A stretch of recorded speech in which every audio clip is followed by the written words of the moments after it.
le monde tourne. Direction la Birmanie, refusant de tirer sur leurs concitoyens. Les informations pullulent. Tout de suite, voici les informations. C'est le moment d'ouvrir la page internationale avec Erlich Dorelas depuis Boston, Massachusetts.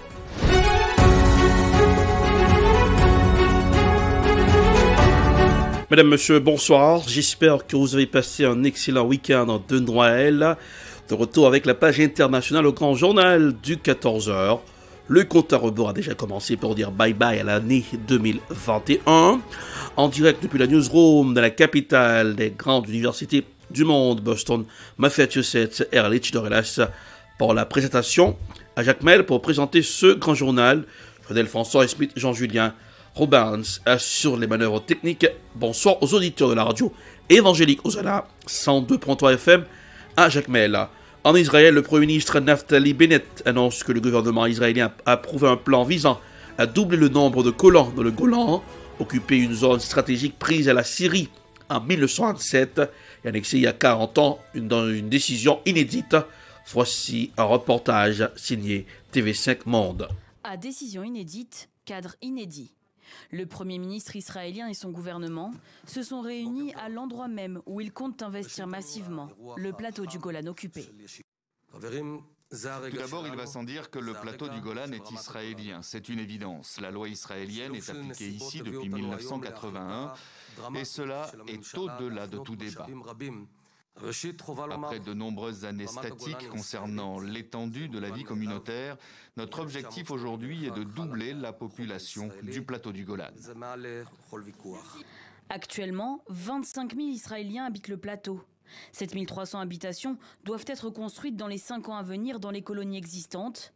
Et 2 nouvelles colonies et de nombreuses infrastructures devraient également voir le jour, avec l'espoir de permettre à 23 000 personnes supplémentaires de s'installer.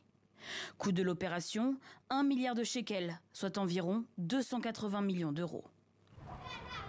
Le Golan, zone stratégique et très disputée, prise à la Syrie en 1967, a été annexée il y a 40 ans. En mars 2019, en dépit de la position syrienne, le président américain Donald Trump reconnaissait officiellement la souveraineté d'Israël sur le plateau, une première. C'était donc un long processus qui aurait dû avoir lieu il y a de nombreuses décennies. Quelques mois plus tard, une nouvelle colonie portant le nom de l'ex-président américain était inaugurée dans la partie annexée du plateau du Golan. Le président Trump a reconnu ce que les précédents présidents avaient refusé de faire. Il s'agit d'une part centrale d'Israël. Les velléités israéliennes n'ont pas faibli, et ce, malgré l'arrivée de Joe Biden à la tête des États-Unis. Le nouveau président a clarifié qu'il n'y avait pas de changement quant à la politique du pays face à Israël. Décès de l'archevêque Desmond Tutu, le président sud-africain Cyril Ramaphosa salue un homme de courage inébranlable. Voici un reportage signé TV5 Monde. Dans la ville du Cap, en Afrique du Sud, les bâtiments ont été éclairés en violet, en hommage à Desmond Tutu et sa célèbre soutane. La mort de l'archevêque à 90 ans a suscité une immense vague d'émotions dans le pays. L'actuel président sud-africain Cyril Ramaphosa a rendu hommage à cette icône de la lutte anti-apartheid. Il savait dans son âme que le bien triompherait du mal, que la justice l'emporterait sur l'iniquité et que la réconciliation l'emporterait sur la vengeance et la récrimination.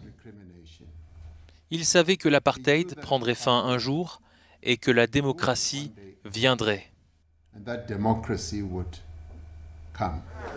Desmond Tutu avait inventé l'expression « nation arc-en-ciel » pour décrire l'Afrique du Sud lorsque Nelson Mandela est devenu le premier président noir du pays en 1994. Dans la ville de Soweto, où les 2 hommes ont vécu, les habitants expriment leur fierté. Comme vous le savez, cette rue est la seule rue au monde où les 2 prix Nobel de la paix ont vécu. Vous pouvez donc imaginer, nous, les voisins autour, que nous sommes vraiment touchés par son décès. Desmond Tutu va beaucoup nous manquer. Il a joué un rôle important dans la vie des Noirs et tout simplement dans la vie de tout le monde en Afrique du Sud. Il a eu un impact très important. Il va beaucoup nous manquer. Que son âme repose en paix. Ces funérailles se tiendront samedi dans la cathédrale Saint-Georges du Cap, à l'issue d'une semaine de deuil national, au cours de laquelle les drapeaux sud-africains dans le pays et devant les ambassades du monde seront en berne. L'archevêque Desmond Tutu, décédé dimanche à l'âge de 90 ans, sera inhumé le 1er janvier au sein de la cathédrale Saint-Georges, son ancienne paroisse. Voici un reportage signé Africa News. L'archevêque Desmond Tutu, décédé dimanche à l'âge de 90 ans, sera inhumé le 1er janvier à 10h au sein de la cathédrale Saint-Georges, son ancienne paroisse. Au lendemain de sa disparition, les hommages continuent d'affluer du monde entier pour l'emblématique figure de la lutte contre l'apartheid. Aux alentours de la cathédrale Saint-Georges du Cap, le deuil s'est emparé de tous ceux rassemblés, bouquet de fleurs à la main. Aujourd'hui, nous allons discuter des funérailles qui auront lieu ici, à la cathédrale Saint-Georges, communément appelée la cathédrale du peuple dans les années de lutte.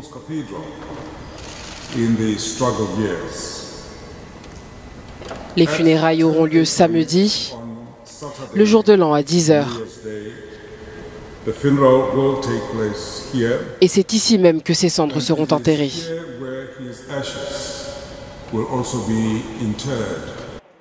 Militant infatigable, Desmond Tutu a remporté le prix Nobel de la paix en 1984 pour son combat contre la domination de la minorité blanche dans son pays. La fondation Nelson Mandela, en hommage, l'a qualifié d'être humain extraordinaire, un penseur et un berger pour tous. Une soixantaine de paquebots font l'objet d'enquêtes des autorités américaines. Après que plusieurs cas de Covid aient été découverts à bord, les bateaux ont de plus en plus de mal à trouver les ports qui acceptent qu'ils accostent dans des zones touristiques au Mexique ou dans la Caraïbe, notamment. Voici un reportage signé France 24. Un embarquement comme si de rien n'était, ou presque. Quelques heures seulement avant que ses passagers ne montent à bord pour un nouveau voyage, ce paquebot transportait des dizaines de personnes infectées par le Covid. Je suis un peu nerveuse à ce sujet. Je n'étais pas sûre de vouloir encore venir. Qu'est-ce qui vous a décidé à y aller? J'ai déjà payé. On est simplement optimiste à propos de tout. Même si on ne peut pas descendre, on a tous nos amis avec nous. On espère que tout ce qui est à l'intérieur est ouvert. Et tant que les spectacles, tous les bars, tout est ouvert, je pense qu'on va passer un bon moment. Le navire fait l'objet d'une enquête des autorités sanitaires américaines, comme une soixantaine d'autres paquebots similaires. Ces jours-ci, la presse américaine affirme que plusieurs navires ont dû écourter leur croisière, faute de pouvoir accoster au Mexique, en Colombie ou encore dans des îles des Caraïbes. Trop de cas de Covid auraient été signalés à bord. La vaccination complète est requise pour les passagers, mais pas pour les enfants. La vitesse fulgurante à laquelle se propage le variant Omicron fait craindre des immobilisations. Au début de la pandémie en 2020, plusieurs paquebots étaient restés confinés avec interdiction formelle de débarquer des passagers. Le Diamond Princess, passé par le Japon, avait alors fait la une des journaux du monde entier. Plus de 700 passagers avaient été infectés et 14 avaient perdu la vie. Certains avaient dû rester confinés plusieurs semaines à bord. Des situations qui avaient fortement ébranlé un secteur qui craint aujourd'hui de replonger. Dossier spécial dans cette page internationale, le dossier ukrainien. L'Amérique fait moins peur à Pékin comme à Moscou. Vladimir Poutine en profite pour intimider l'Occident. Depuis des semaines, des mouvements de troupes russes à la frontière ukrainienne font craindre le pire. Voici un dossier spécial signé la 5 à l'émission C'est dans l'air. La menace d'une guerre aux portes de l'Europe. La Russie montre les muscles à la frontière avec l'Ukraine dont elle a déjà annexé une partie du territoire. Depuis quelque temps, son armée se déploie avec des chars, des blindés et de nombreux soldats mobilisés. Grâce aux images satellites, les experts ont même vu des terrains militaires se remplir en matériel jour après jour. Les habitants, eux aussi, ne peuvent que constater ces bruits de bottes. Ici, il y a des chars, ils font des tirs. On entend les bah, bah, bah, on l'entend tout le temps.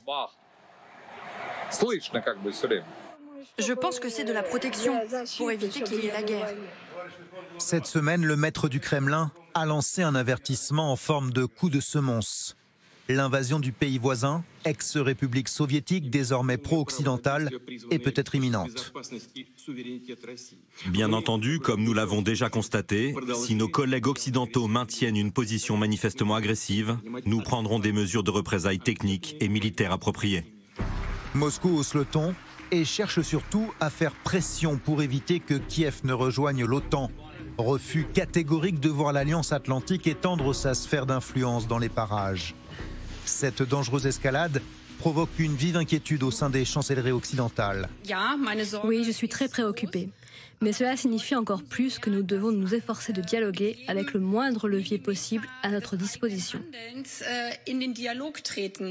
Trouver un terrain d'entente, mission délicate. Récemment, la Russie a formulé des exigences pour résoudre cette crise. Elle campe sur ses positions, pas de nouvel élargissement de l'OTAN. Les États-Unis doivent aussi cesser toute expansion militaire à proximité. L'administration américaine donne des gages. L'OTAN est une alliance défensive. Elle n'est pas agressive. Il n'y a aucune preuve pour dire que les États-Unis ou les membres de l'OTAN soient dans cette logique. Et évidemment, nos efforts actuels visent à dialoguer et à défendre nos partenaires de l'OTAN.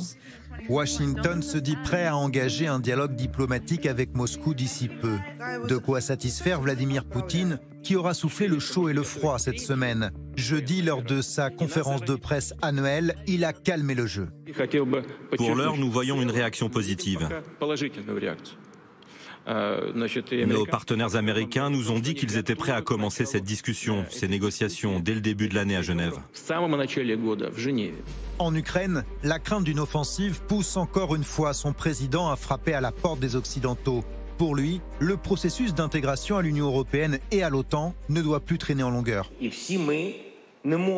Aucun de nous ne peut accepter l'idée d'une adhésion, très populaire aujourd'hui, à l'Union européenne dans 30 ans et à l'OTAN dans une cinquantaine d'années. C'est décourageant et ça ralentit tout le monde. En attendant, un signe d'apaisement venu de la Russie. Elle a annoncé dans la journée mettre fin à ses manœuvres près de l'Ukraine. Plus de 10 000 hommes sont rentrés dans leur base, précise son ministère de la Défense. C'est la fin de la page internationale au grand journal du 14h pour aujourd'hui. Présentation Erlich Dorelas. Production Ed Prod. Réalisation Télé Beltor pour le compte de la radio évangélique Hosanna 102.3 FM à Jacmel. Couleur du temps pour ce matin, c'est l'hiver. Oui, c'est à 36 degrés Fahrenheit sur Boston. 2 degrés Celsius à Jacmel. 85 degrés Fahrenheit. 29 degrés Celsius. Vous voyez la différence. Il fait beau temps sur Jacmel, mais il fait froid sur Boston. Bonsoir Joannel, bonsoir Rubens, bonsoir Smith Jean-Julien, bonsoir aux auditeurs de la radio évangélique Hosanna 102.3 FM à Jacmel. Passez un excellent lundi en compagnie de la radio évangélique Hosanna 102.3 FM à Jacmel. Le compte à rebours a déjà commencé pour dire au revoir à l'année 2021. Bonsoir, à demain. C'était la page internationale avec Erlich Dorelas.